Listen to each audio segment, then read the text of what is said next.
A Bíblia diz em Isaías 39, naquele tempo, os nomes vão ser difíceis, tá? Merodach-Baladã, filho de Baladã. Você quer gravar o nome deles? Não precisa. É só para você saber. É a galera da Babilônia. Era o filho do rei da Babilônia. Bom, vamos lá.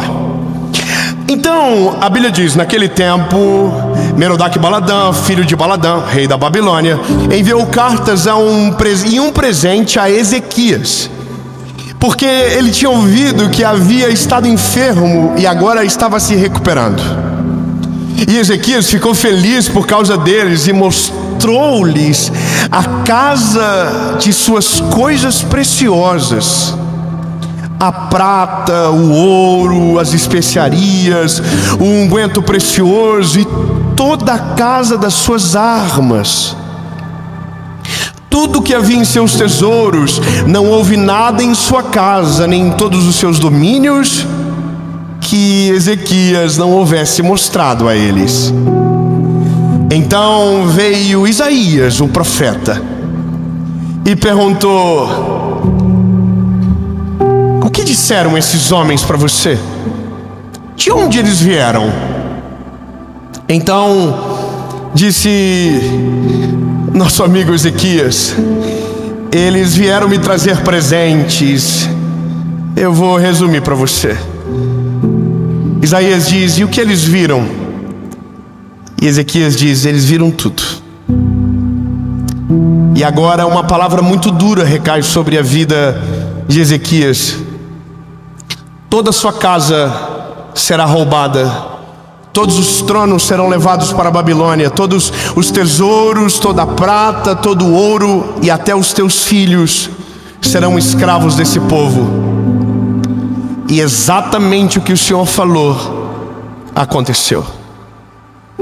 O que me desperta uma crise, porque não é por acaso que a Bíblia faz questão de estar aqui, isso aqui, sabe?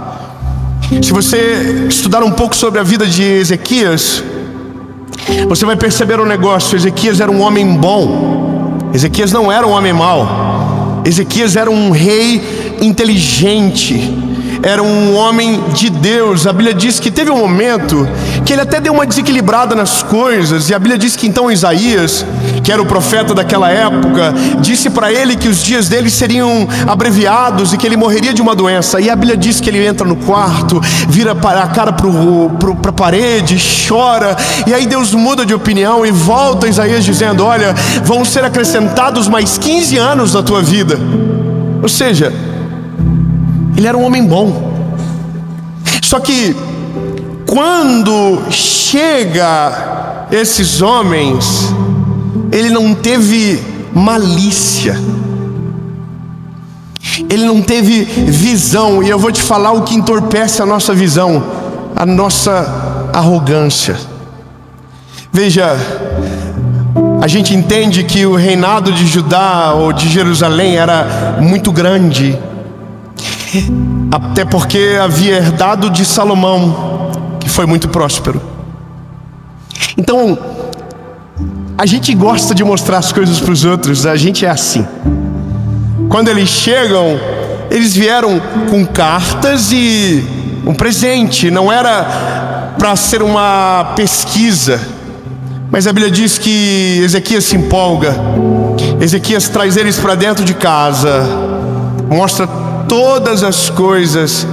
E naquele dia, provavelmente naquele dia, despertou algo na Babilônia que em pouco tempo se cumpriria. Uau! É muito tesouro no lugar só. Vamos levar para a Babilônia. E a Bíblia diz que eles foram sitiados pela Babilônia, escravizados pela Babilônia. Tudo porque um homem abriu uma porta e disse: entra, deixa eu mostrar para você o que eu vivo, deixa eu mostrar para você o que está aqui dentro. Olha aqui a minha família, olha os meus tesouros. E esse é o problema, porque a gente pensa que a nossa casa está acessível para todos. E eu quero que você entenda que um lar é o seu refúgio. O lar não é ambiente de descobertas. O lar é ambiente de consolidar. Eu vou ser mais abrangente, mas é que fica difícil. Eu vou ser claro então. Não é qualquer pessoa que deve entrar na sua casa. Eu vou além. Não é qualquer pessoa que você pode mostrar o que Deus está fazendo na sua vida. Eu sei que isso é ruim, porque a gente é fofoqueiro. Eu sei, porque eu sou. E eu vou te dizer que essa parada, ela é difícil de a gente controlar. Mas eu quero que você entenda.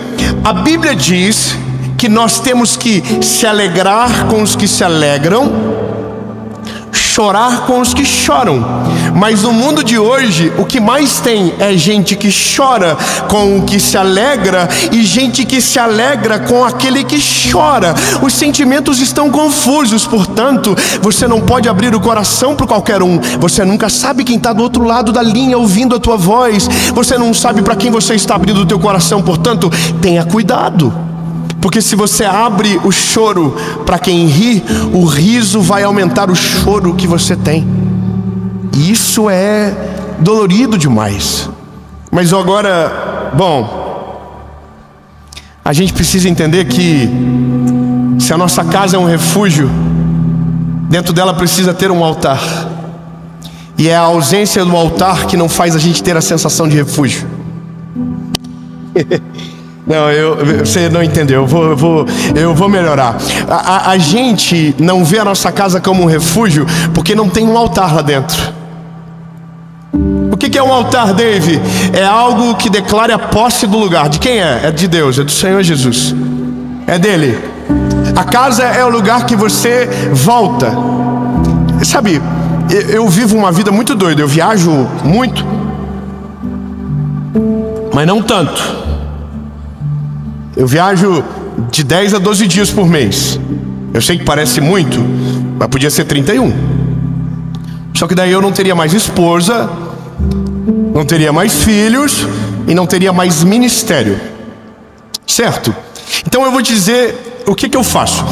Eu vou, entrego tudo que eu tenho, rasgo meu coração, dou o meu máximo, mas volto para um lugar para me abastecer. Veja, então quando eu volto para esse lugar, é o lugar que eu chamo de refúgio. É o lugar de paz. É o lugar onde eu não quero guerra. É o lugar onde eu não quero briga. É o lugar onde eu quero, vive. Então esse é o meu lugar. Nesse lugar o inimigo não entra. Nesse lugar a crise não tem o direito. Nesse lugar eles não podem invadir. Os medos, as preocupações é no lado de fora. Mas como que você garante a porta fechada? O altar estabelecido. E o altar de uma casa é a mesa. A mesa de uma casa é o termômetro das emoções daquele lugar. Se todo mundo está à mesa, a casa está em dia. Se a mesa está espalhada, há uma crise dentro do lar. E você só resolve o que está fora quando o que está dentro está em dia. E esse é o maior problema. Nós queremos resolver o problema do mundo, mas a nossa casa está uma grande de uma bagunça. Lindo. Se você quer entender a vida de maneira clara e objetiva, é simples. Cuide da casa, deixa Deus cuidar do resto. Cuide do que está dentro, deixa Deus batalhar com o que está lá fora. Sabe, cuida daqui de dentro. A questão é que isso é desafiador. Sabe por quê? Porque a gente não tem filtro. Qualquer um entra na nossa casa. E eu sei que vai ficar difícil o que eu vou falar agora, mas casa não é lugar de network.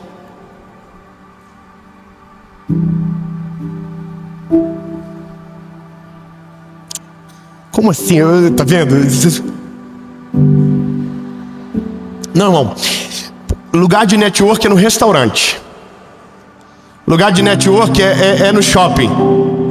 É na reunião de negócios. A casa é o lugar onde você esconde o teu tesouro. A casa é o lugar onde você protege a sua família.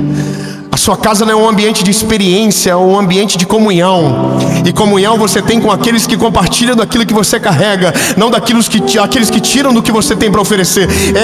Essa é a distinção. Tão lindo. O problema de Ezequias é que quando Isaías pergunta para ele, ele faz uma pergunta muito simples: quem são, de onde vieram? Em outros termos, ele estava dizendo: são de Israel? São da tua tribo? É do teu povo? Não é do meu povo. Aí a luz de Isaías faz assim, ó. Aí ele diz: sábio, Deus não está usando Isaías ainda, é só um homem inteligente. E ele diz: e você mostrou alguma coisa para eles? E aí Ezequias diz: mostrei tudo. Aí a Bíblia diz que naquele momento Deus toma ele e ele diz: pois então, eu tenho uma péssima notícia para você. Veja, a nossa sabedoria faz a gente filtrar e criar critérios para quem entra na nossa vida e acessa a nossa casa. E o critério é: você vive o que eu vivo? Você crê no que eu creio? Você ama o que eu amo? Você se entrega para aquilo que eu me entrego? Você compartilha da mesma paixão por Jesus que eu tenho? Você compartilha da mesma fidelidade pela esposa que eu carrego? Você também honra os filhos como eu honro? Você honra os pais como eu acredito que deve ser honrado? Aí é aqui que tá, porque daí começa a cair um, começa a cair o outro, começa a cair o outro, e aí você começa a descobrir que no fim vai ser bem pouca gente que vai entrar na tua casa. Eu amo muita gente, mas muito pouco vai lá em casa. Aliás, eu vou até te falar a verdade. Eu penso 1 milhão de vezes em quem vai lá. Você sabe, né, que tem uns momentos da vida que tem muita gente que te liga, né? Tem vezes que não liga ninguém, mas daí quando Deus dá uma abençoadinha, aí tem muito curioso que diz: vou marcar, vou passar na tua casa. Pode passar, eu vou atender lá embaixo. Irmão, eu não tenho vergonha de dizer isso não. Eu não tenho o maior problema de receber no pátio, mas não entra nem a pau. Eu vou te falar, eu tenho prudência de, se eu vou buscar alguém ou almoçar com alguém, eu penso o carro que eu vou usar, porque eu não quero mostrar nada para os outros. Eu não quero ninguém sabendo do que eu estou vivendo. Eu não quero saber de ninguém que eu estou comprando. Eu não quero que os outros saibam de nada. Por quê? Porque o que os outros não sabem não tem como paralisar. O que os outros não sabem não tem como deteriorar. Está tudo guardado dentro de casa, escondido.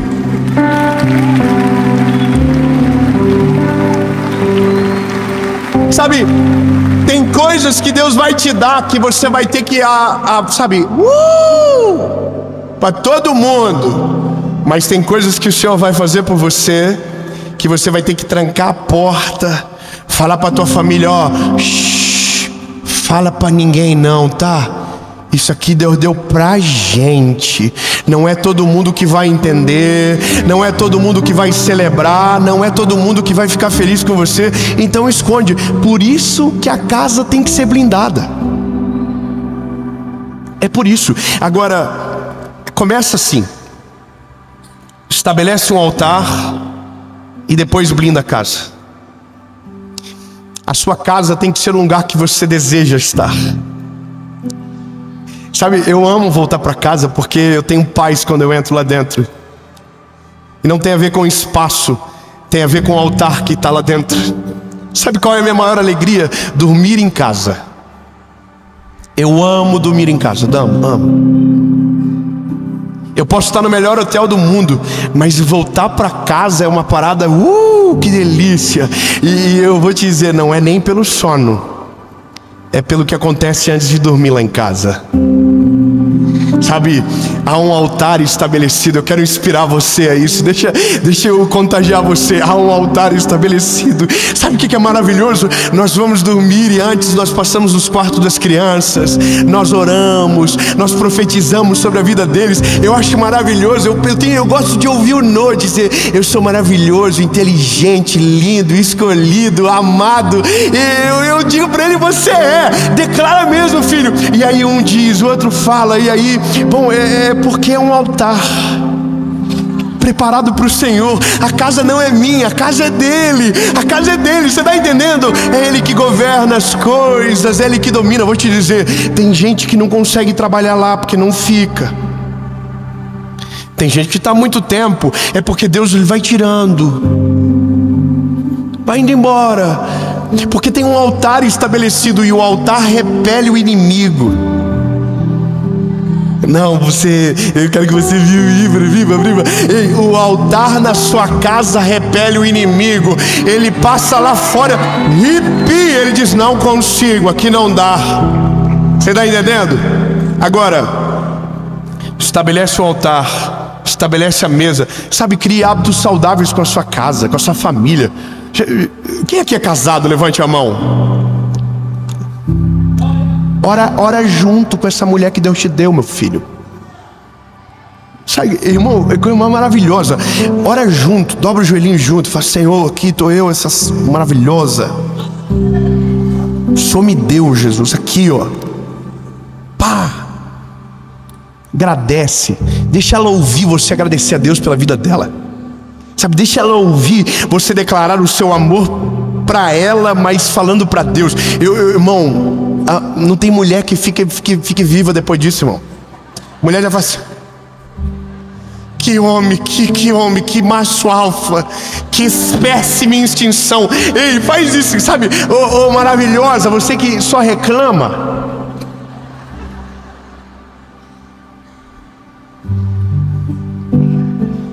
Jesus, obrigado por esse maravilhoso, homem lindo, Jesus.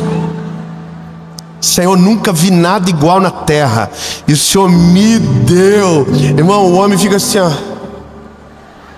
Irmão, aí você começa a criar um ecossistema.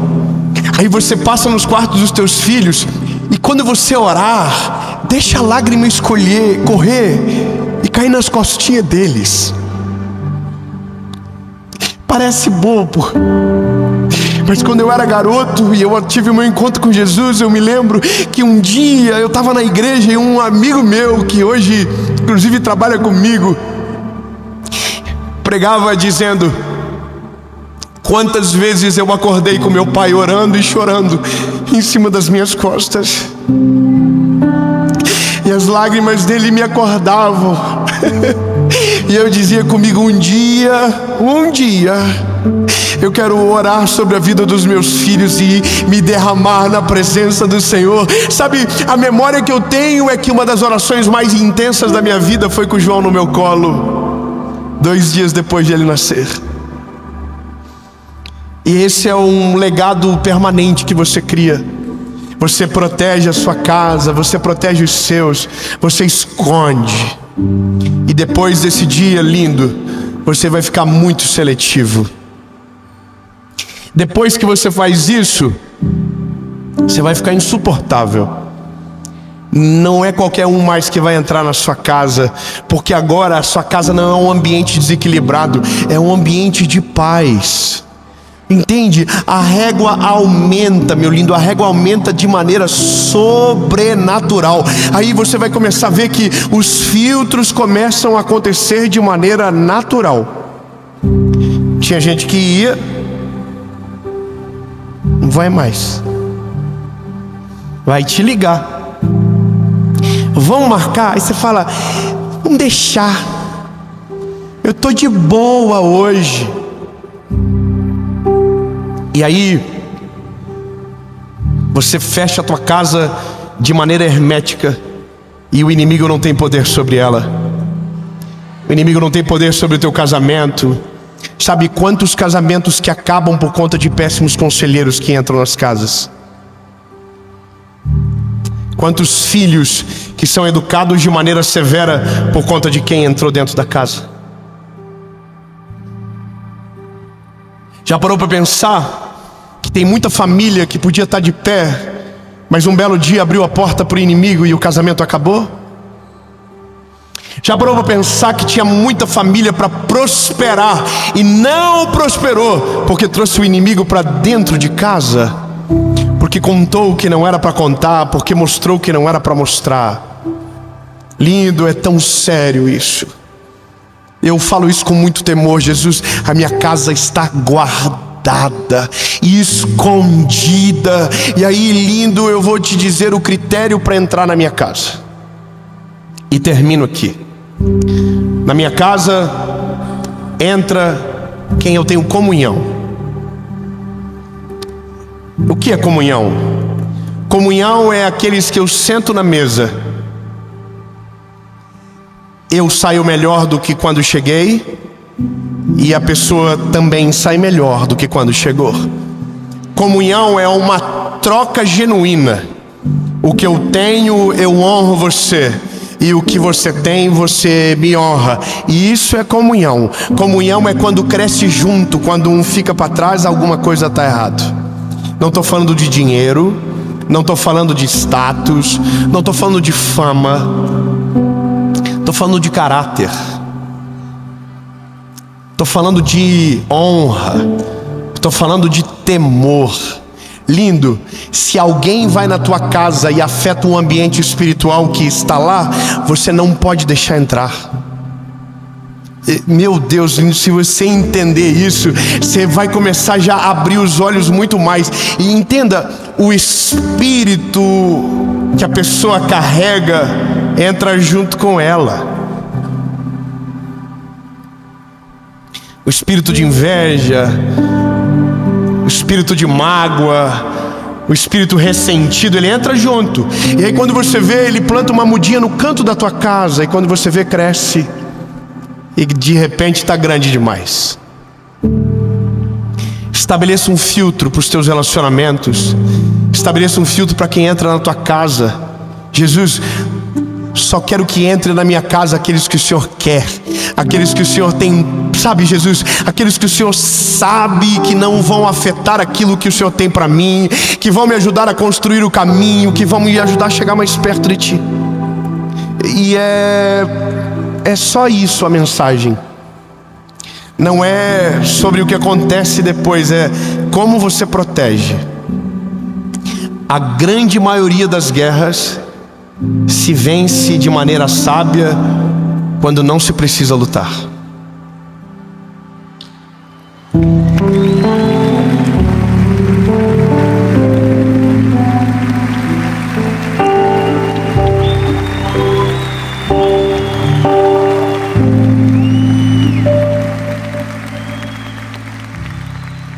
Como eu protejo a minha casa, Dave? Estabeleça um altar dentro dela. Dedique ao Senhor. Crie rotinas saudáveis que protejam os seus filhos, que protejam o seu casamento e que protejam a sua vida com Deus.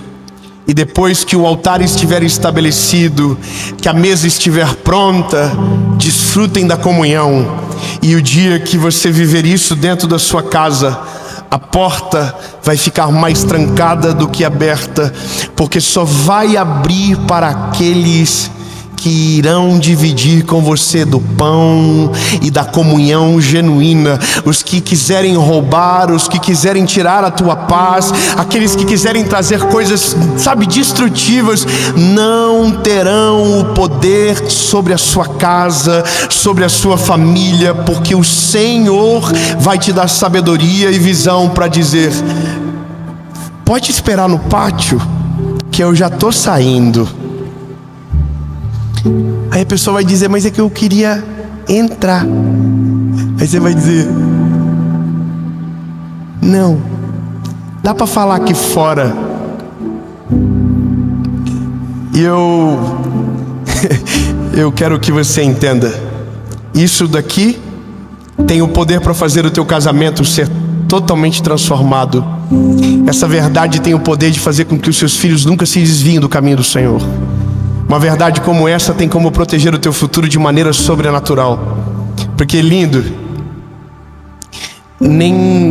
é uma coisa que para mim é muito clara. Uma casa guardada pelo Senhor é um farol no meio de uma tempestade.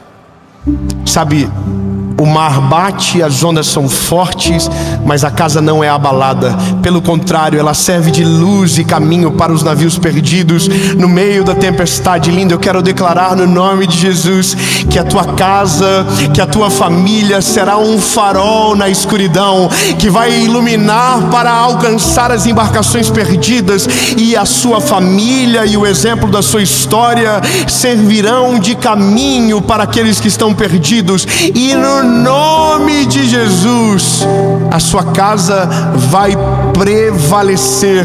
Não importa o vento, não importa a tempestade, não importa a circunstância, porque ela está blindada, selada pelo Senhor, de dentro para fora, e o mal não vai entrar.